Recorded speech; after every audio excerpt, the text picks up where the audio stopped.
y ambos fueron liquidados casi de manera simultánea, en un caso por la señora Thatcher y otro por el señor Reagan,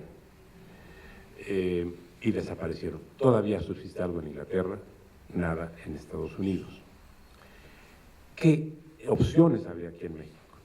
Bueno, una que parecería también, así como la que hice con relación al amparo, el comentario que hice con relación al amparo, con relación a la proporcionalidad y equidad del sistema fiscal, habría otra opción en México, pero a lo mejor es políticamente improcedente o incorrecta por lo menos. Yo considero que a estas alturas una institución como la Comisión Nacional de los Derechos Humanos es francamente disfuncional.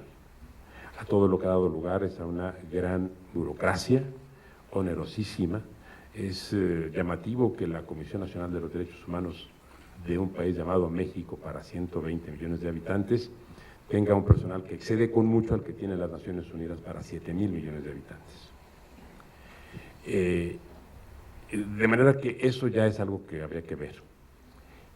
Creo, por otra parte, que esa comisión fue muy importante en su momento, que representó la posibilidad de un giro significativo en la conducta de las autoridades, que era indispensable inclusive, pero que se ha venido atrofiando y que hoy, repito, resulta disfuncional y que habría que convertir en el gran instrumento de promoción de acceso a la justicia. Esto es, si todas las quejas que la comisión recibiera y considerara pertinentes no se limitara con relación a ellas a expedir una recomendación, sino que las asumiera para representar al quejoso como litigante ante un órgano jurisdiccional que sí emitiría una resolución vinculante para las autoridades, el sistema jurídico mexicano y la sociedad estarían ganando muchísimo. O sea, el aparato ya existe, ahí está, es cuestión de reciclarlo y de que en lugar de recomendaciones que son de cumplimiento voluntario o potestativo para sus destinatarios se convirtieran en sentencias, la situación sería radicalmente distinta. Si a eso se suma que existe la posibilidad de acciones colectivas, de suerte que en un mismo caso, en un mismo litigio, en un mismo juicio, pueden ir incorporadas muchas peticiones procedentes de muchas personas y se podrían obtener una sola sentencia que beneficiara a una pluralidad de justiciables, tendríamos entonces sí la posibilidad de democratizar, utilizando este concepto, el acceso a la justicia, cosa que en este momento, como usted muy bien señalaba, no existe. Muchas gracias. La doctora Rosa María Huelcaba.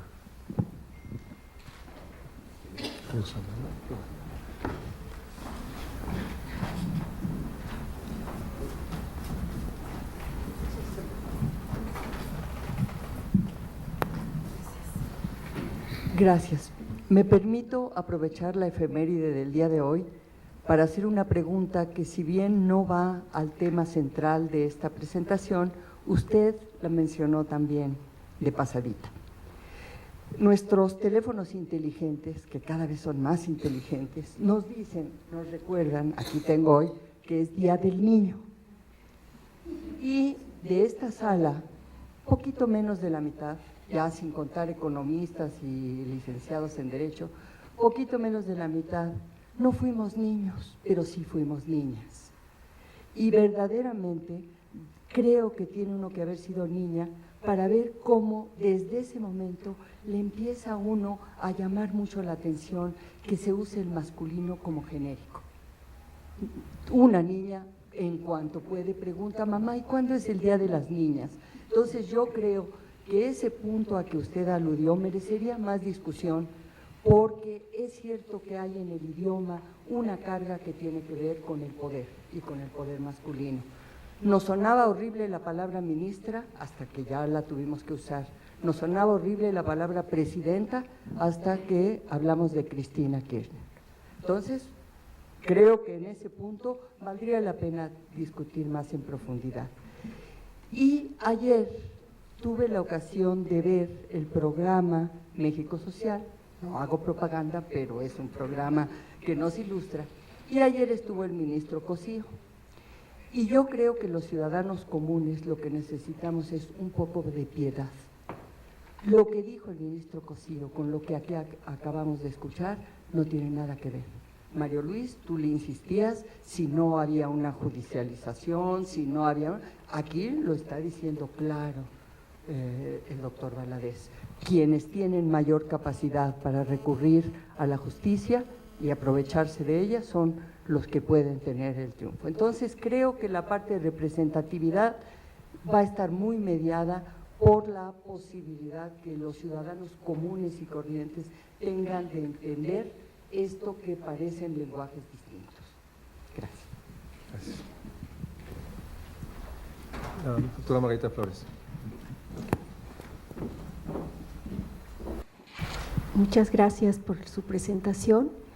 A mí me gustaría referirme a dos temas. Uno es que se está discutiendo, también se están presentando varias iniciativas de la ley sobre el derecho a la alimentación, y mi duda es, conforme a lo que se viene diciendo respecto a las diferentes maneras como está expresado cada uno de los derechos en el artículo 4, y cuáles son decisiones que tienen que ver con que el Estado lo garantizará, entre ellos está el derecho a la alimentación.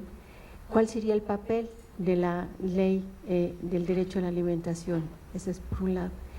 Pero la otra parte que creo que es la segunda, en la que usted hizo puso mucha insistencia, tiene que ver con la necesidad de contar efectivamente con un sistema representativo confiable.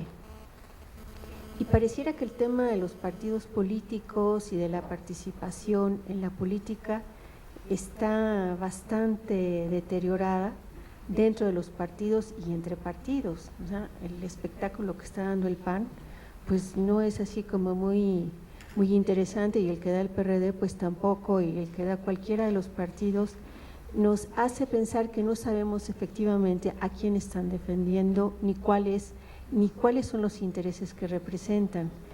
Yo no sé si efectivamente en el área de los politólogos esta discusión se está llevando a cabo, porque ese fue un tema que para nosotros era muy importante en el sexto diálogo nacional por un México social, era qué democracia necesitamos para un México social. Y aquí la disyuntiva que usted plantea es cómo se da un poco de instituciones sociales mientras se van deteriorando las políticas, pero al mismo tiempo cómo se van desmembrando las sociales. Entonces es como ver en una situación un poco de un vacío enorme, ¿no? ¿Y qué piensas sobre eso? Gracias.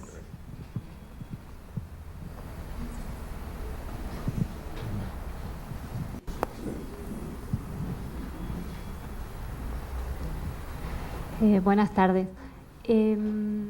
Bueno, no soy abogada, pero sí me dedico a, entre otras cosas, a estudiar la representación. Me dio mucho gusto que se pusiera acento en el tema.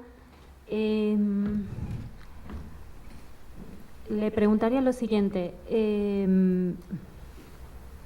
estudiando los canales de intermediación, que es un concepto más amplio que el de representación, pero de todas formas un concepto que se está empezando a utilizar en alusión a las posibilidades o no de la representación. Estamos observando que los movimientos sociales, grupos de reclamos, etcétera, están pasando a tomar principalmente dos vías, una la fuerza, en diferentes expresiones, y otra precisamente la judicialización. Entre otras cosas porque se encuentran, por ejemplo, a nivel subnacional sobre todo, es lo que estamos encontrando, encuentran que los argumentos con que se los detiene, frena, obstaculiza, de parte de las autoridades regidores, ejecutivo, presidencia municipal, etcétera, son precisamente con base en la ley, algo así como la ley para mis enemigos. Y entonces, bueno, al parecer habría una creciente judicialización de estos grupos. La pregunta, quisiera saber si tiene alguna opinión al respecto. Para usted, ¿hay en México un pasaje a una mayor judicialización de la representación de este tipo de demandas o no? ¿De las demandas concretamente? Demandas sociales, por ejemplo, digo, municipio de Veracruz, un reclamo para que no haya una construcción en un terreno que está declarado como parque ecológico, etcétera, etcétera. Digo, después podemos ver las variables que influyen en que algunos tomen un camino y otros otros, ¿no? Y que tiene que ver con las capacidades, nivel socioeconómico, etcétera, etcétera, capacidades organizativas, bla, bla, bla, pero al parecer hay una tendencia hacia esas dos vías, algo así como la fuerza o la palabra, que depende del tiempo también que puedan sostener las distintas estrategias. Sí, por favor, aquí. Sí, muchas gracias por la exposición. Yo tengo dos comentarios o dos preguntas. La primera, vinculada justamente con acceso a la justicia, es si según su experiencia en México, sería pensable un modelo que no requiera patrocinio legal para acceder a las instancias de justicia. No un modelo que requiera abogados, sino un modelo donde las víctimas, los agraviados, puedan presentar hechos y el Poder Judicial lo convierta en derecho, ¿no? Estoy pensando en el modelo colombiano, en otros modelos que, mismo el costarricense, que mostraron que este cambio incrementó la llegada de otro tipo de causas a la justicia. Y llama la atención que la reforma de la ley de amparo no haya tocado justamente este punto, ha tocado otros, pero justamente no este, y quería saber su opinión. Y la otra es, usted planteó que las constituciones deben, o por lo menos las constituciones contemporáneas, deberían tener un equilibrio entre libertad, equidad y responsabilidad, ¿no? Parece que la Constitución mexicana, por las dinámicas políticas, ha perdido ese equilibrio. La pregunta es si no considera que esa pérdida de equilibrio está vinculada con la evasión de la discusión sobre a qué modelo de Estado nos conduce el modelo constitucional mexicano. Es una constitución que se reforma permanentemente, pero donde lo que se pierde de vista es qué modelo de Estado, y el ejemplo de los organismos constitucionales a los que hizo referencia son un buen ejemplo que ha marcado una explosión de facultades. Muchas gracias. Hay otra, Aníbal, por favor.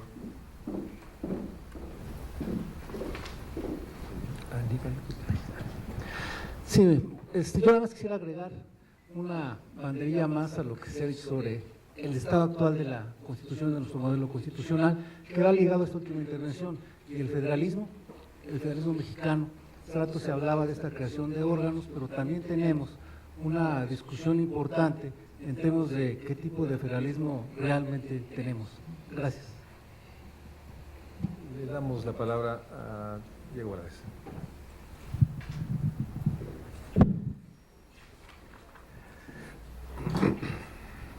Gracias, María Luis. Bueno, sí es muy importante el tema de género que señala la doctora Rubalcaba. El problema es que el lenguaje de género en los ordenamientos jurídicos genera distorsiones enormes, como ocurre también en el género literario. Vaya, yo creo que sería imposible escribir una novela o un poema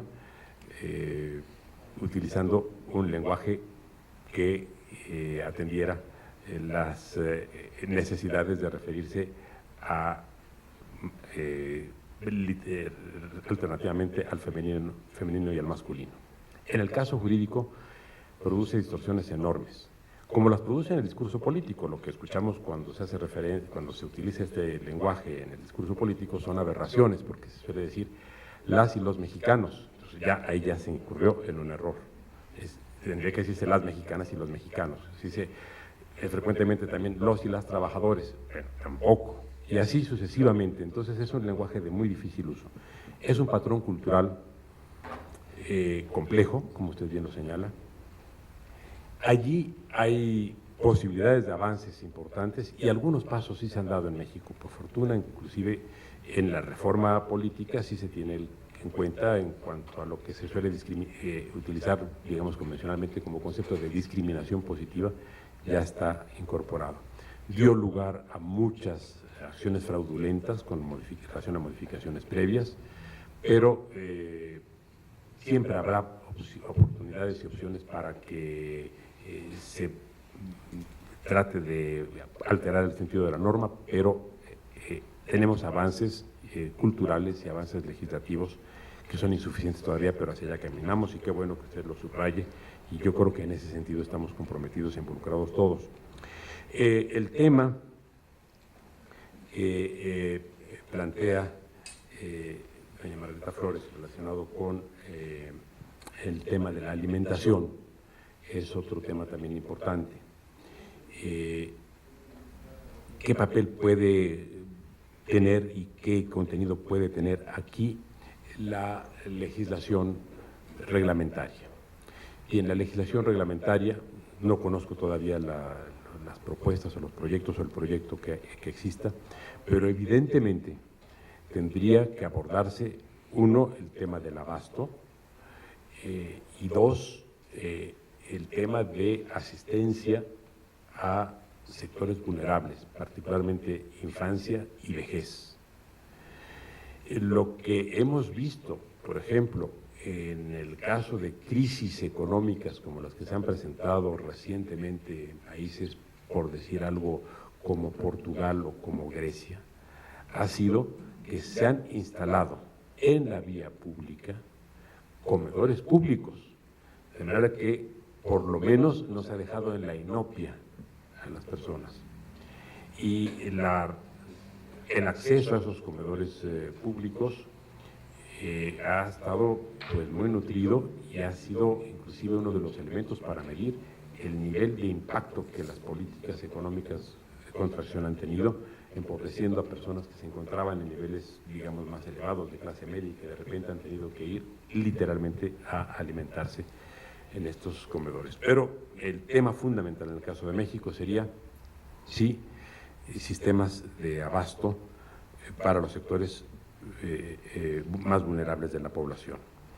Dentro de su propia pregunta, plantea el caso del sistema representativo, el deterioro, hizo referencia a las características, al deterioro que tienen algunos partidos, que es ostensible. Sobre esto, una de las medidas que acaba de ser adoptada, que entrará en vigor apenas en 2018 y tendrá efectos a partir de 2021, es el de la reelección de los legisladores. No es una panacea. La reelección de los legisladores